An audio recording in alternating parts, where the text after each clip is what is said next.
I'm Kitty. And I'm Jennifer. And we're the O'Neill sisters. And we're going to show you how to do mosaic house numbers. We love this project because it's super fun and great for beginners. Let's get started.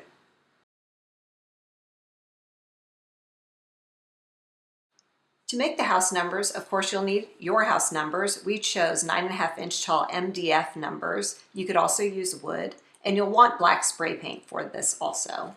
And the reason you're going to spray paint this black is because we're going to use black silicone as our grout for the mosaic. This will act as both the glue and the grout. And we're going to apply the silicone with a putty knife. For our mosaic, we're using some keys. We've got some heart charms and locks, and we also have some shank buttons. Then we snip the backs off of those. And then for mosaic tiles, we have mini tiles in a couple colors of blues and greens, some even smaller tiles. And then to fill in all the little spaces, we're using cubed crystals. They came on a strand in the jewelry section at the craft store. We primed and spray painted our number, and that's to protect it from the elements because it's going to be outside. And now we're ready to get started with our mosaic. Yeah, and to do that, we're going to cover the whole surface of the number here with the silicone. So I've got the silicone. And I'm kind of going to frost it. I'm going to squeeze this out, and I want it to go all over the surface of this number. It's a little hard to squeeze out. It's viscous. You can do it section by section. Yeah, so I'll get started with that much. And I just have a putty knife, and I'm going to basically frost the surface of this number, spreading all of the silicone out to the edge. And I just want to make sure all of it's covered with about a 1/8 inch layer of the silicone.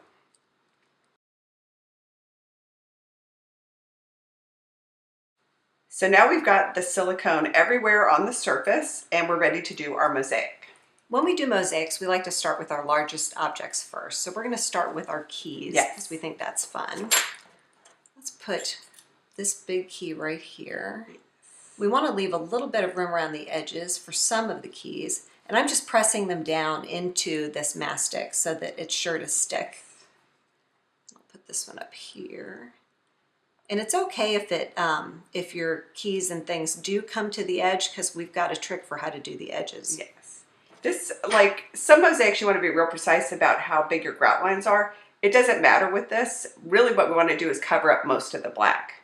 So we're just going to stick these in and then start filling in the spaces. There we go. So we've got the keys in there. The next largest things are these locks and hearts. Cute. So I'm going to put this one here. Oh, I like that. It's very cute. I got a little bit of silicone on the surface. I'll wipe that off. That's okay. I think it'll come right off. Yeah. And then we put a little heart charm there. Nice. This has a little pattern on one side, but I like the side that doesn't have the pattern. So I turned it over. There. And then this cute little doohickey. It's like a charm, but it's a lock. And a heart all in one. Put that one there. What do we do our shank buttons next? Yes. We can put one here. We're kind of just spreading these metal objects around a little bit at random. It kind of doesn't matter. Put that guy there. And we chose the shank buttons just to add a little bit more shine.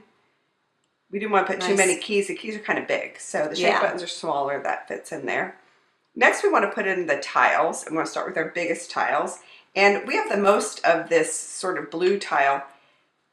It has glass on the top and the colors on the back. So we want to make sure we're putting the back side down towards the silicone. So I make sure I place them like this. And we thought it would be fun to take these and make a border around the whole number. And there'll be places like here where I can't fit another one right there.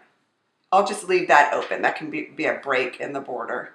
We'll fill that in with something smaller. It's kind of artsy that way. Yeah, and so I'm just going to go around with these blue mini tiles and make a border all the way around the number. And I think I'll start putting some in on this side. Great. And what we're doing is just leaving a little bit of a space in between each tile so that it looks like it's grouted. Yeah, so that's the mosaic look. And pressing it down so some of that silicone comes up the sides a little bit, and that'll help hold it in place so the tiles will stay stuck in place.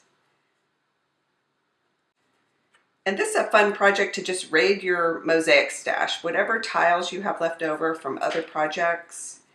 And you could even use broken china pieces in this if you have some left over from a project. Oh, that'd be fun. Look, I just put that one the wrong side down and now I've got some gunk on that. You can just save that to I'll the set side. that aside. This one, I'm going to move this over a little bit. There we go. It's all still pretty flexible, so I'm able to move that shank button. Oh, that's good. I'm going to move the lock just a hair so I get a little space there. Yeah. The keys we just had, a lot of people have, you know, like a Ziploc baggie of house keys and things in their junk drawer.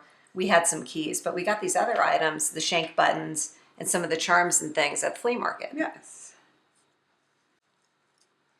So our border is almost done. I think I can fit one more in here. Oh, good.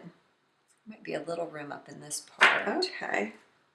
And see how we left it open. Actually, I think we can fit one in here.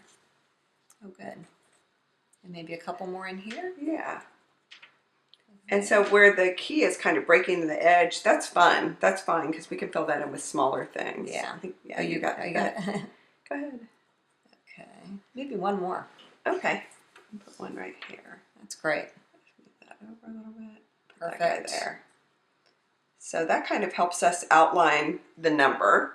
And now we'll fill in with the smaller things. So the smallest ones will go along the border edges in here, these guys. And we can put these bigger greens and mirrors in these spaces. Kind of in these larger areas. Yeah, so we won't use any more of these blue ones. We're going to reserve these just for the border. We'll move on to our other things now. I'm going to just get going with these little guys. These mirror ones are just gorgeous. It's so like pretty. silver foil on the back of that.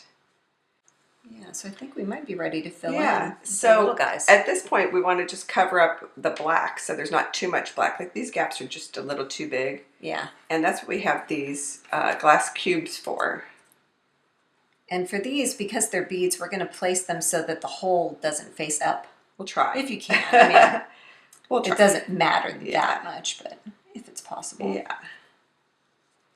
So we just go around and fill in the rest of the spaces with the smallest beads. That one, I think I got the hole facing up. Oh, you know, no one will notice. Or, I think I did at the exact same time. I'm going to leave it. We did another one of these that we did with on a heart, and we used brooches, and that one was really pretty. That was so pretty. And the beads for in between, we included some pearls, and that was really lovely. If you were going to do white house numbers, you could use white silicone as your background and get some tiles, maybe in white, a mirror, and some other light colors, even some broken china. That'd be gorgeous. And then you could add pearls in for as your small filler bead. Oh, that's looking great. So you don't have to just stick to tile mosaic for your mosaics. You can add all kinds of things in. No, that's what's fun about it. It's more artsy that way. Yeah. So it looks like we're pretty well filled in. Any other spots? That might be too tight. I think I'm going to skip that one. Kind of scanning and looking. Any spots, any holes? And then checking, making sure everything's kind of pushed down. That's a good thing to do. And not overlapping the edge. Make sure it's in there. We've got a little bit of the mastic sticking out. Do you think we should I'm going to scrape see if that? I can comb that off the side here. Yeah. And it'll also come off with an X-Acto knife later, we think. Yeah, once it's set up, you can probably cut that off. That looks good. Wow, gorgeous. Love it. Now we're just going to let that cure for 24 hours and we'll have our mosaic numbers all finished.